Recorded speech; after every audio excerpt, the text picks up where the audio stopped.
The long-standing teacher strike that has seen lessons in all public primary and secondary institutions grind to a halt has now been suspended by both teachers' unions, the Kenya National Union of Teachers and the Kenyan Union of Post-Primary Education Teachers. The two unions, during separate news conferences, say that teachers will now return to the classrooms come Monday. The teachers' officials say that their decision has been reached to a ruling made by the Labour and Employment Relations Court to have the unions, the Teacher Service Commission as well as the Ministry of Labour have a joint consultative meeting to iron out issues within 90 days. But the teachers insist that the battle for what was rightfully theirs is far from over. KTN's Timothy Otieno reports.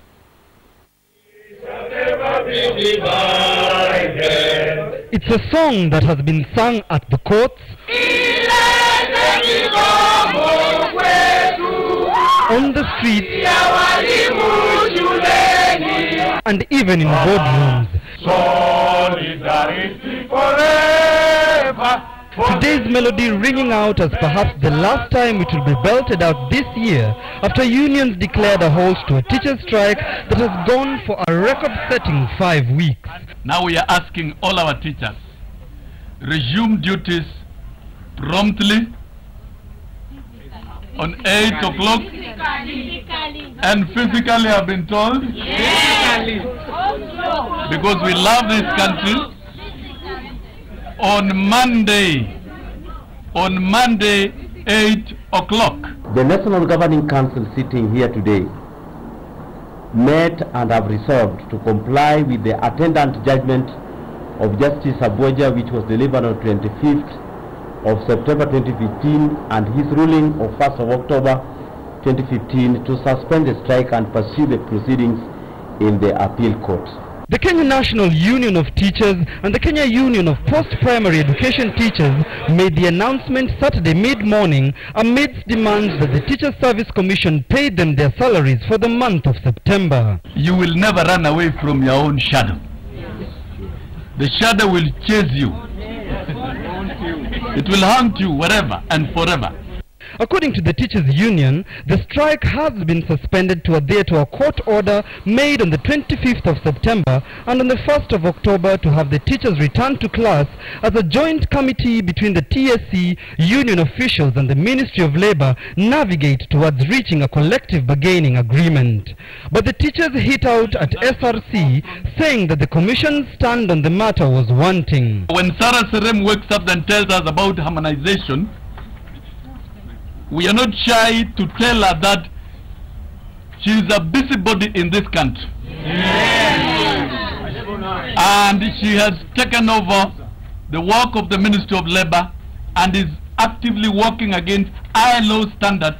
And if the government wants respect from workers, then the government must stop listening to one Sarah Serem and SRC. The teachers insist that the 50 to 60 pay rise has to be fulfilled by government, and the suspension of the strike in no way suggests that they have lost the battle. Anybody prepares to give the teachers of Kenya constant headache, the teachers of Kenya are prepared to give them perpetual stomachache until such a time that we give them the relief. This move to suspend the strike is not an act of cowardice.